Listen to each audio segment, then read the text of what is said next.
নমস্কাৰ মেধাস চেনেললৈ সকলোকে স্বাগতম জনাইছো মোৰ নাম কৌশিক চান্দিল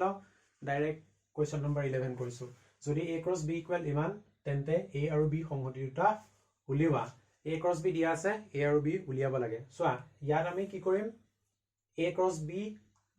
b ৰ পৰা a আৰু b কেনেকৈ উলিয়াম অকল চাই পেলাই উলিয়াম হয় ইয়াত বেলেগ কৰিবলগীয়া একো নাই সেইকাৰণে আমি কি লিখিম আমাৰ পাৱাৰফুল ৱৰ্ডটো স্পষ্টভাৱে হয় আগৰ ক্লাছত কৰিছোৱে গতিকে স্পষ্টভাৱে দেখা দেই কথা আমি এটো কেনেকৈ উলিয়াম আমি প্ৰত্যেকটো অৰ্ডাৰ পেয়াৰৰ প্ৰথম এলিমেন্ট গিটা উলিয়াই লম m আছে n আছে আৰু নাই তো a কিমান হ'ব m আৰু n হ'ব হয় b কি হ'ব তোমাৰ সেকেন্ড এলিমেন্ট মানে অৰ্ডাৰ পেয়াৰটোৰ যেটো দ্বিতীয় অংগ সেকেন্ড কম্পোনেন্ট 1 আছে 3 আছে 3 1 2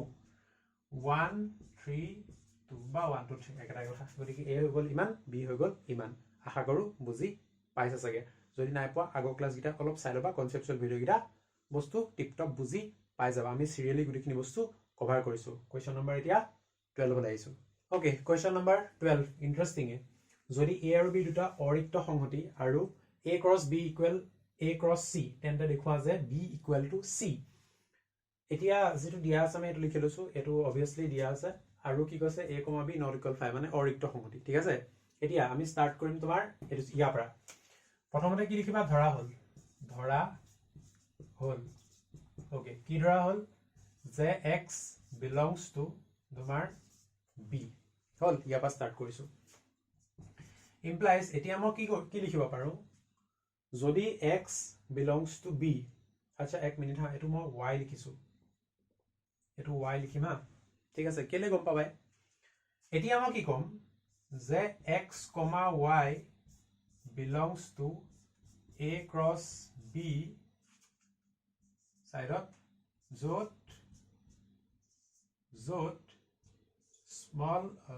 small x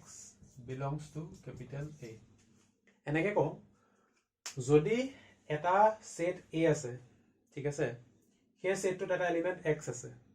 হয় তেতিয়া হলে y এলিমেন্টটো b আছে গটিকে a ক্ৰছ b কি থাকিব xy এলিমেন্টটো থাকিব হয় বা xy অৰ্ডাৰ পেয়াৰটো থাকিব ঠিক আছে এতিয়া কি লিখিবা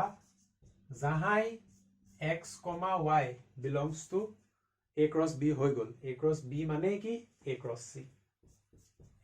c হয়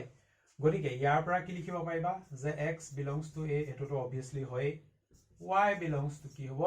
c হৈ যাব গটিকে এই দুটাৰ পৰা মই এটা লিখিম y belongs to c টো লিখিম ঠিক আছে গটিকে সোৱা উল্টাকেও তুমি কি ক'ব পাৰিবা যদি y belongs to c হয় আৰু x belongs to a যদি হয় ইয়াত আমি হয় বুলি আগতে কৈ দিছো একাৰণে ইয়াত আকৌ মেনশন নকৰো গটিকে সোৱা y belongs to যদি c হয় তেতিয়াহলে x belongs to যদি a হয় তেতিয়াহলে কি হ'ব xy a cross c থাকিব যদি a cross c থাকে a cross b থাকিব a cross b থাকিলে কি হ'ব y to b থাকিব ঠিক আছে গটিকে উল্টাকেও আমি বস্তুটো দেখাব পাৰো মানে ঠিক আছে গটিকে কি হ'ব এটাকে b ইকুৱেল টু আমি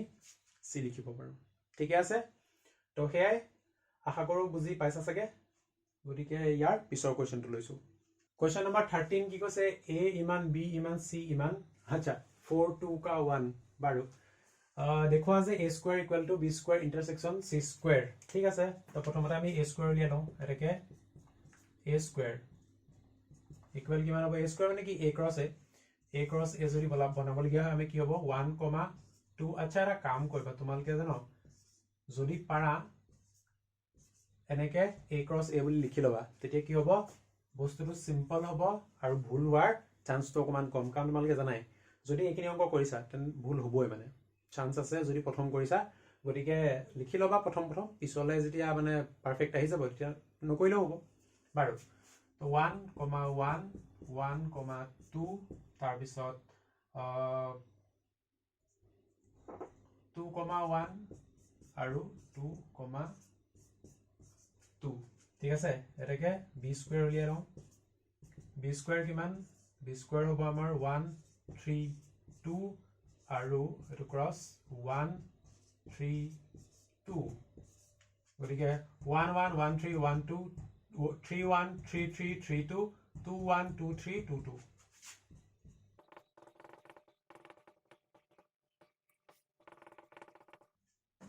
तब नेक्स्ट c स्क्वायर एके 4 2 का 1 नो 4 2 का 1 4 2 का 1 माय नेम इज लखन जोगी तो 4 4 4 4 2 4 1 2 4 2 2 2 1 1 4 1 2 1 1 हो गल এতিয়া কৰিব কি লাগে দেখাব লাগে যে a square equal to b square intersection c square উলিয়াব লাগে তো রাইট হ্যান্ড সাইড তো লম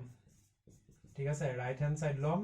b square intersection c square গতিকে b স্কয়াৰ কিমান b স্কয়াৰ হৈ গল ইমান c স্কয়াৰ হৈ গল ইমান ইন্টাৰসেকশন গিটাকে ডাইৰেক্ট লাইন লিখি লও তো b স্কয়াৰ এটো 1 1 আছে 1 1 1 1 আছে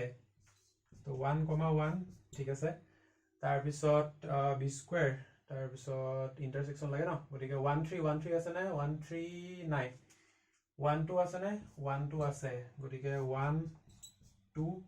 তাৰ পিছত 3 1 3 1 আছে না নাই 3 3 3 3 নাই 3 2 নাই তাৰ পিছত 2 1 2 1 আছে না 2 1 2 1 আছে এটো 2 1 আৰু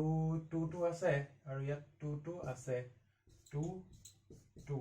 আৰু ইন্টাৰসেকশন নাই গতিকে হয় নে 1 1 1 2 2 1 2 2 গতিকে a স্কয়াৰ মানে কি হ'ব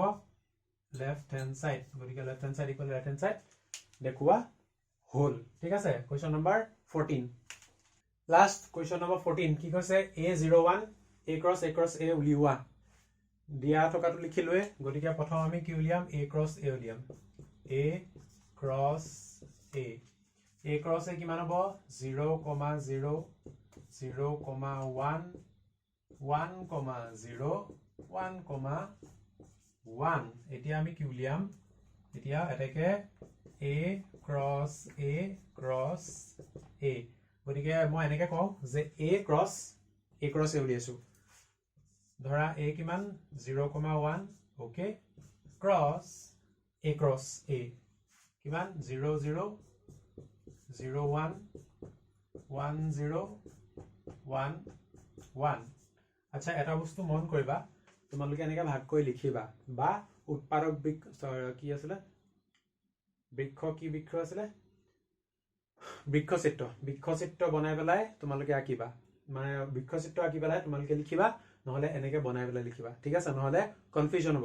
হ'ব আমি আঁতৰি থাকিব লাগে ঠিক আছে পাৰো গতিকে কি হ'ব প্ৰথমটো 0 0 0 0 0 0 নেক্সট টু 0 0 0 0 1 0 0 1 next to 0 1 0 0 1